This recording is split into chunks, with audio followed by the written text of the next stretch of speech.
Alright, so we're at 425 degrees.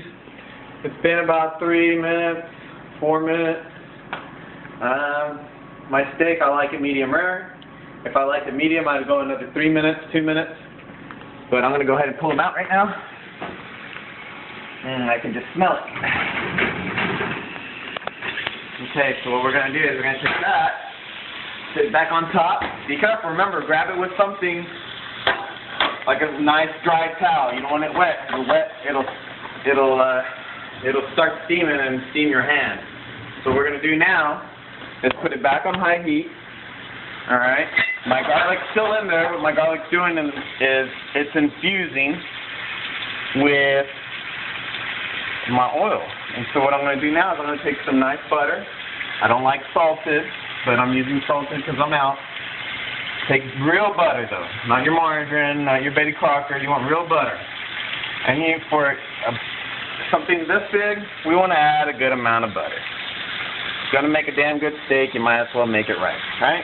That's what I say. If you're going to spend money on this thing, you might as well eat it right. So we're back on high heat. My butter's going to melt. I'm going to turn my pan on its side. Then I'm going to take a nice big tablespoon. I'm going to move the steaks to the back of the pan. And we're going to start. And we're going to tip it up so I get a nice pool. Get the butter. And I'm going to poulave or bake. And that's what's going to give us a nice, good amount of flavor. The steaks really aren't cooking too much more. They're just getting flavor infused into them with some garlic butter. And like I said, normally I use a little bit of fresh thyme, a little bit of rosemary also, fresh only. And that infuses with my butter and my oil as well with the garlic, and it just gives it such an awesome flavor. So we're going to do this for a while. I can go ahead, my butter is nice and brown, and giving it a nice nutty flavor. I'm just going to use that and see how I'm just doing that. So that steak, I'm going to call that steak magnifique and done. So let's move this a little closer over here. That's going to sit right there and rest for about 5 minutes. Now it's time for this other steak. We're going to do this one now.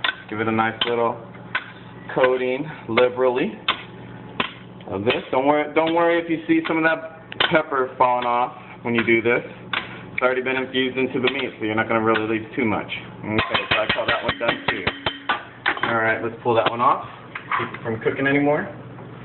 I say these are medium rare, just like I like it.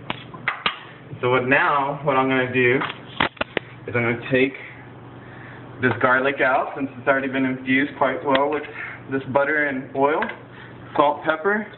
So we're going to make a little sauce since I have 5 minutes. What I'm going to do is I'm going to put it back on high heat. Just oil. And you know what? Since I got so much butter, we're going to let that sit in there for a minute. It's going to bubble away. We're going to reduce it down. Some of that liquid out. Gets nice and a little bit thick, but I'm going to add about close to a cup of wine.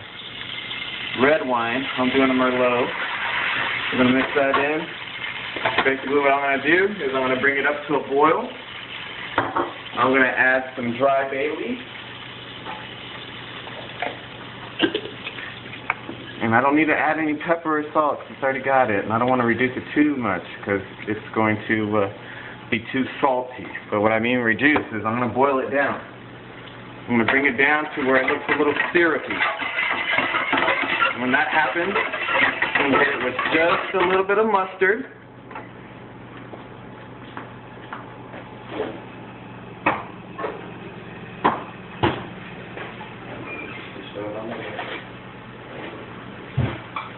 And we're going to do some Grey Poupon. But of course. That'll go good since we got a nice, good, strong steak coming our way. This handle's going to be really hot still because we had it in a 425 degree oven. So you want to just always make sure that you protect your hands and keep them from burning. And those steaks are nice. We want to keep them near something warm. That way they don't get too cold, but we're also letting them sit because we want the juice, instead of falling out when I cut it, to stay in the meat. So right now, you see how I'm boiling it down? I want to boil it down for a minute. And we'll see the end result of this in just a second.